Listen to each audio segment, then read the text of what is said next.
Good morning, my gardening friends. Welcome to Tea Time Tuesday. I'm really happy you came to visit me again. And welcome to all you new people. I am Lark, and I live in Wisconsin, Zone 5. We're starting with the veggie garden today. Lots of dill, and I have to get myself in gear and cut it back a little. I think someone said you get new growth on the dill after you cut it back a little or deadhead it. Okay, I need help with my raspberries. Ugh, Japanese beetles. Okay, they're dying on top. What is it? I know I should Google it, but I didn't. But this is what is happening. Can you see that? Where it's getting like limp and then it dries up and dies on the tip. Procreating. 2 for the price of 1. So I don't know what kind of harvest I'm going to get on my raspberries. I hope I get one, but it's going to be later for sure. So this is what I see happening.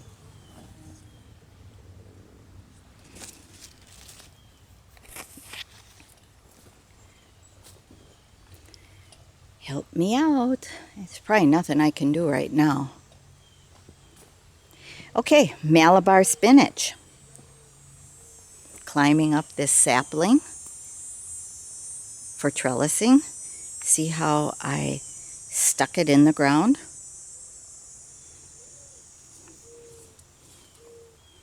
Then I have beans. Peas did not do good this year.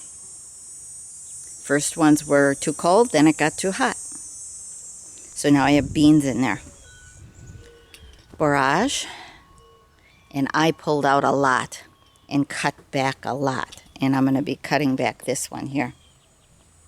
And when you do it, use gloves, especially if the borage is more mature, because it's prickly and they really do stick in your skin, almost like little slivers.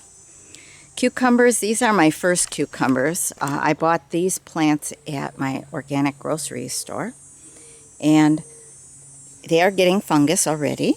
I've gotten maybe 4 cucumbers off of it. So I'm taking the lower leaves off. But I did succession plant. So, and from seed, that's a market more. So I got a few early ones, and hopefully that blight doesn't hit the whole plant right away. It looks like it's working itself up. Carrots, okay, and I've been thinning them, tiny carrots. Calendula, and some of you know I pick it like every other day, the heads, and dry it. I use it for tea, and I also make my own body butter and infused oils. Cilantro, I've done a couple succession plantings, but I keep this because I do eat the flowers and the old foliage. I put it in my salads. Tomatoes, we're doing pretty good, but blight is starting up here. And I have some nice tomatoes. That's a celebrity. I have beets in there, in between or nearly under the tomatoes, away from the tomatoes a little, between the peppers and the tomatoes, and some opal basil.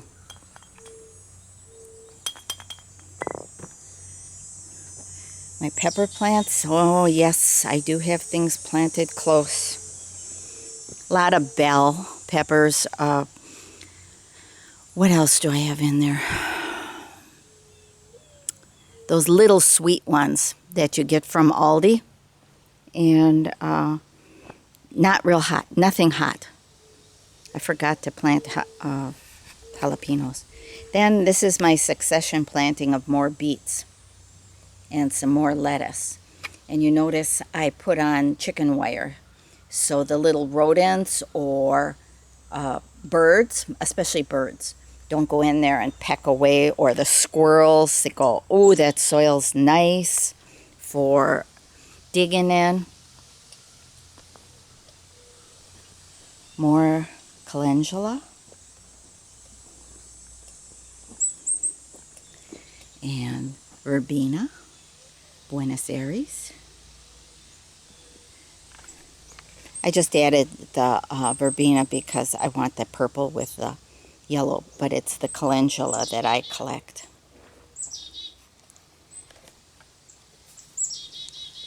Lots of chipmunks too this year. Okay, peppers, what kind do I have? Yellow bell, red bell, green bell, poblano, Italian roaster, some more Malabar spinach. Isn't that stem pretty? And again, I put a sapling in and see how it grows up. It looks pretty. It'll cover the branches. It won't look so twiggy. If you haven't tried this type of spinach, it tolerates and loves the heat. It's more mucilage, a slimy texture when you bite into it. But if you put it in a salad and a few leaves, it's fine. Even I use it on my bacon, lettuce, and tomato, or my bacon, lettuce, and tomato is chicken lettuce and tomato. But nice size leaves. Very nice. Of course, flowers for the pollinators. See how tight that is in there? Some of my Juliet tomatoes. They're a little more oblong. Can you? Yeah, they're smaller than a Roma or a paste, but bigger than a cherry. And some more cucumbers started. Green beans that are not getting enough light because I didn't get the seed, the second part of seeds in until after the tomatoes were already started to grow. The first seeds I put in before the tomatoes, and critters ate them coming up. Now I do have more. Let's go over here again. You see my arch at the beginning? I have some green beans on this side crawling up the arch. And then on this side, I had planted some more cucumbers. We'll see how that works out.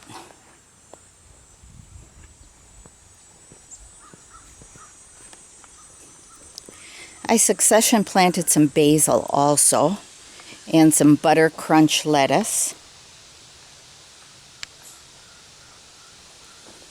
Sure hope we don't get an early frost. Spearmint's doing lovely, one of my favorite mints. This is holy basil. I think it's the Rama variety. I also have the Krishna. I think it's the Krishna I'm going to save the seed from this year. Maybe I'll save seed from both. Can you see the difference? Here is the pinky flower with a serrated leaf. And then this is the Krishna with a deep purple flower. And the leaf is not serrated. I only have 2 plants. A friend gave them to me. But I drink 2 glasses of holy basil daily. It's an adaptogen, so it's like ashwagandha. If I'm saying that, do you get the idea? I'm close in pronunciation. Picked my oregano.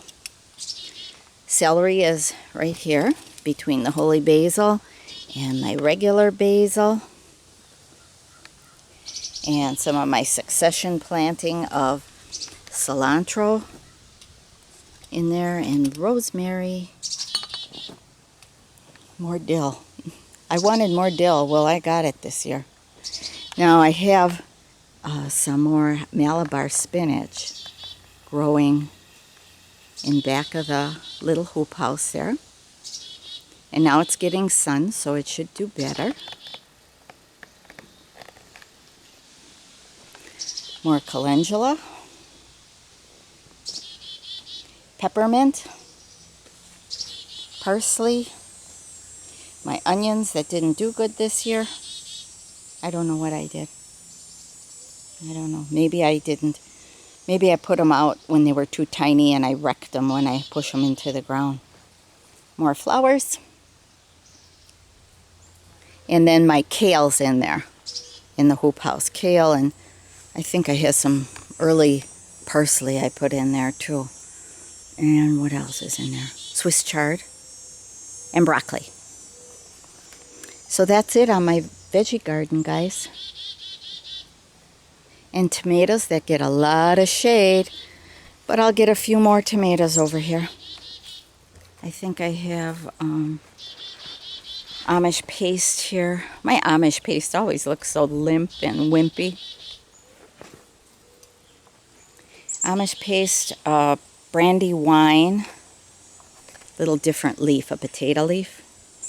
And then super beef steak, or big beef on that one that is very sparse in foliage. But I'll get a few tomatoes. Let's walk. Annabelle hydrangea. What a bang for your buck, I tell you. It is so pretty. Lights up a shady area. Lime green, after it's white, it turns lime green. And then for the fall and winter, dried. The blooms are dried, and then you can leave them up and let the snow sit on them, and they look pretty. Blue Lobelia is the new perennial this week, blooming. Sunshade, wet or dry. It is a native to my wetland, and I like it because of the bluish purple color. So I'm spreading more seed in here. This is my aggressive area. If you look back on spring, I had spreading Jacob's ladder and some celandine poppy. And I see one still blooming, yellow. But it is very aggressive. So have the area, use it for a ground cover, but pretty. Pretty in spring. I'm going to spread that seed over on the other end of the garden too. On the other end of the property. Pretty daylily in here. It just looks, I think it looks so nice with Sum and Substance hosta.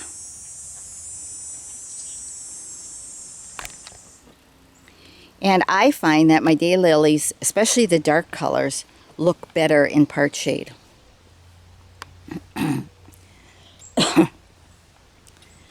This is what I need to do. This one pulls pretty easy, this grass. Excuse me. I have a lot more than just grass in here. And I'll be happy when Roxanne comes back.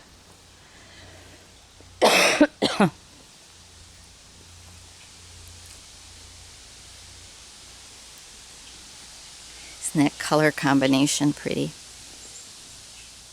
That pretty daylily with the blue of the great blue lobelia. Now, great blue lobelia is very aggressive, some would say invasive, and the reason is it starts blooming on the bottom, right here. And then it blooms, and by the time it gets blooming up here, these seeds are dried, and they're dropping. Because all us gardeners want to wait till the flower's done flowering so we don't cut it back or deadhead it until this last bit has flowered. Well, you'll get a lot more plants because those have gone to seed by the time the top blooms.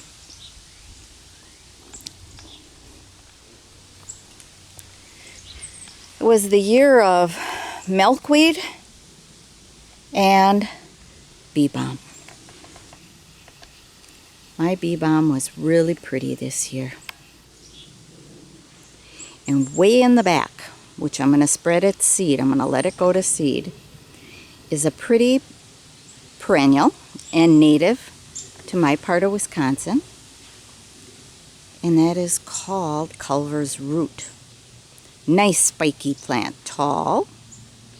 And that, whoops, I'm sorry, and that white really lights up the shaded area. This gets some sun. If it got full sun, I bet the stems would be a lot more sturdy. And I'm so thankful the deer have not eaten, they like this corner, have not eaten the tiger lily. I'm going to get a bloom on it tomorrow, I think.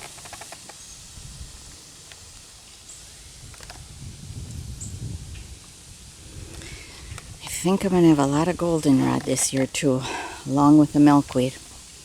Goldenrod and asters, I hope.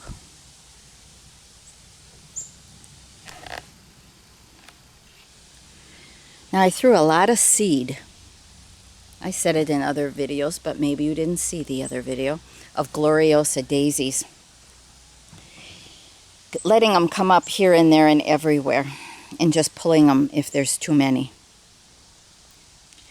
But I can't imagine this area be very non-flowering, bare for a lot of the season if I didn't have these Gloriosa daisies. So if you have seed of your favorite annuals or perennials, toss them and see what comes, because it's better to have too many than not enough. Seedlings are easy to pull. I'm letting the balloon flower come up wherever it wants also. Whoops. Now there's my arch with my trumpet vine. Doing nicely. I was patient. And she is blooming. And down below it will be the white sweet autumn clematis. Late summer, autumn.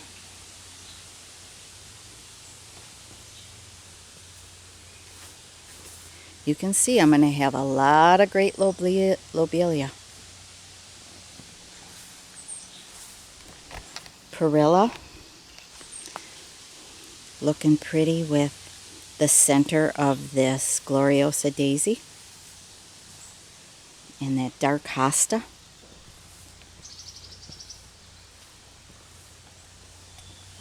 It is bone dry under here. We got missed by the storms again. It was real dark this morning. This is a pretty one. The buds are even pretty. But I transplanted 3 daylilies right in here. So I'm trying 1, 2, and 3. So I keep the perilla pulled around it, okay? And just pull and drop. It'll feed the earth. And then I keep these watered at least weekly for this year. And then mulching heavier next year. My mulch is all disappeared now.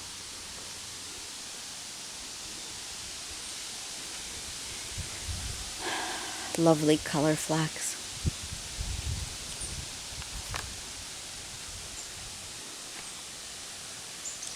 Tiger lilies. So mostly the new blooms this week are Culver's root. Can't remember if I showed you it last week. And the great blue lobelia. And more of the balloon flower.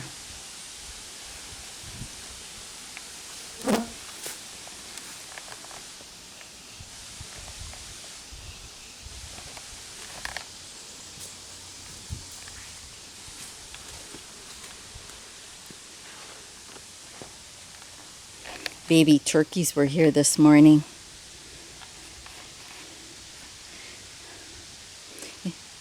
She had babies that were the size of, let's say, a young chicken. And then she had a couple that were littler. real tiny. Is it like she laid eggs a little later?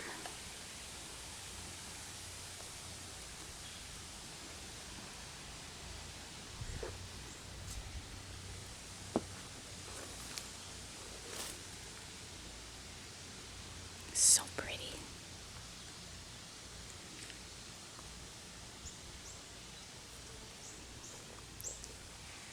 And all those berries, after they ripen, will make new plants. Those are the seeds. I guess I like aggressive plants. And now that I'm not into a very groomed garden, I guess I'm thankful for these aggressive plants. Balloon flower is another one.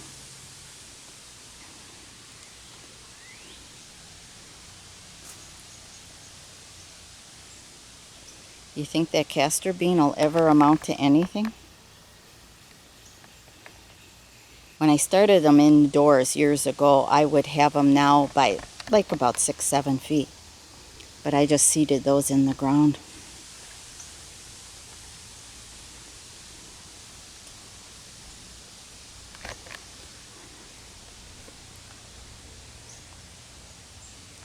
Now the cosmos are blooming.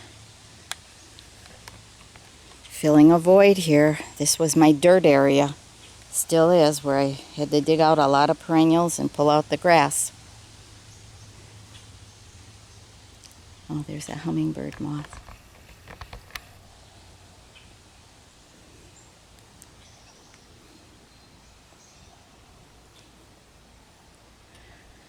I thought it was orange. It's gold. I was very happy that the daylilies I did transplant in spring all bloomed for me. So I must have got a big enough clump and wasn't stingy with it.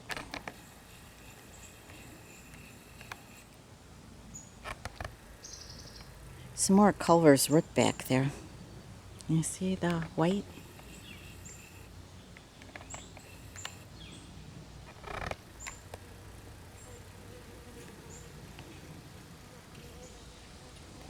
I think that sounds like a horse fly by me.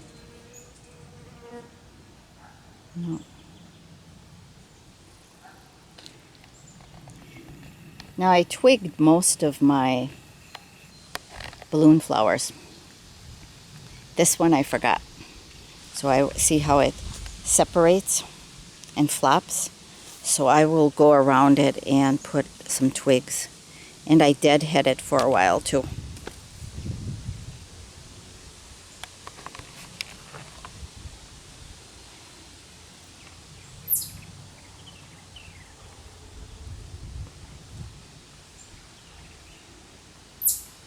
The phlox down here always blooms a little later because there's a lot of shade this time of the year.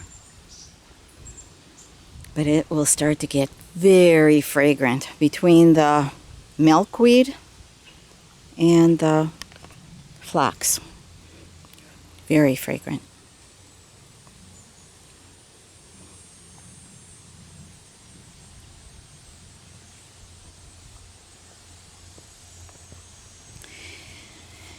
See what the deer did for me?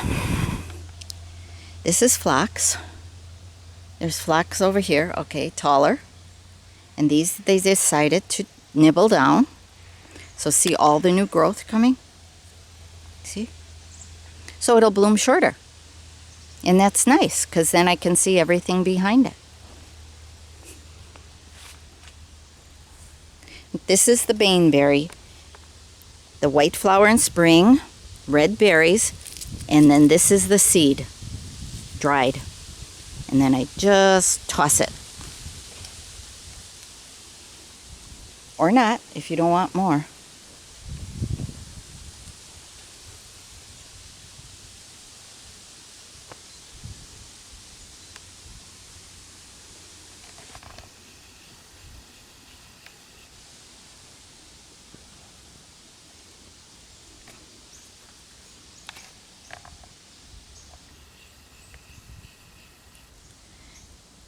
Just about the time that The ligularia, the rocket back there, the gold flower, is done blooming, then the jewel weed that's in front of it will get taller than the ligularia. And then it'll be an orange flower, jewel weed.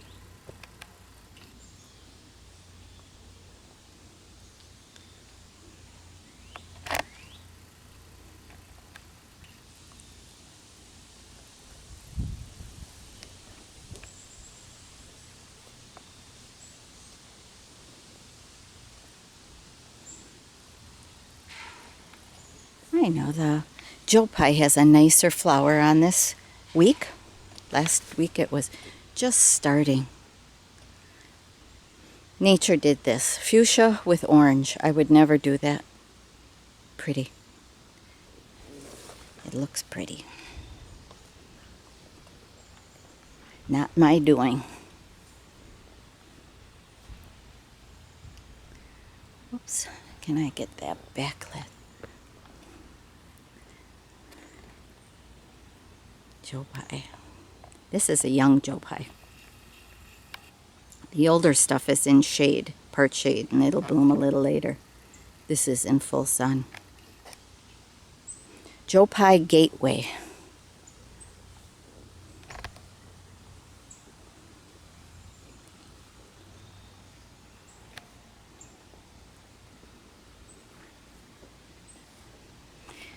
And perilla.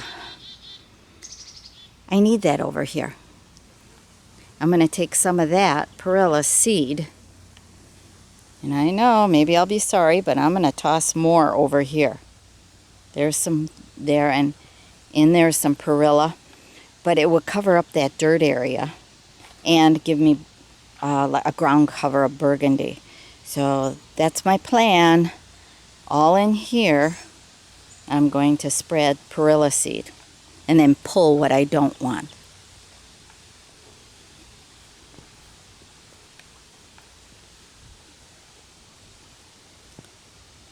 Did I say? I passed this. I don't know if I told you blackberry lily. Foliage looks very similar to an iris, doesn't it?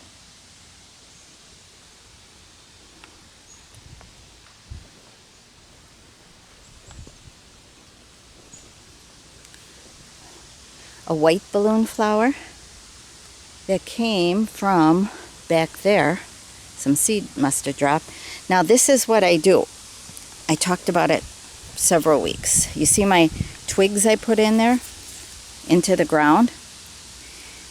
This tall balloon flower would be flattened because it's near the edge of the garden here.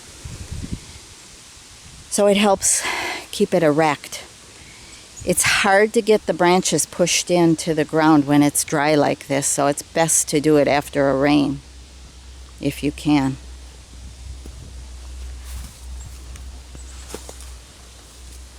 Cute little one, but I like how tall the stems are, because I have this back farther, halfway into the garden.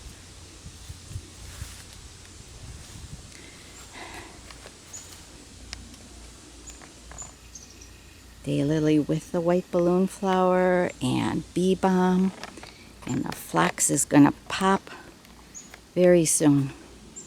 Very soon.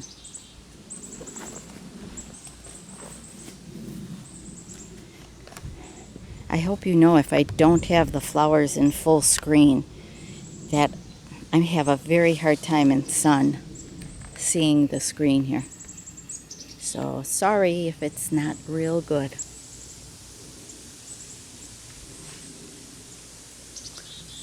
Sweet Autumn clematis is using this milkweed for a trellis, and I have a small metal arch in here.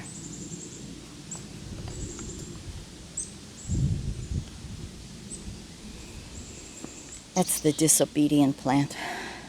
It travels. I have Miss Manners too over farther, but that one, there's the old one, and it travels. But a nice late bloomer.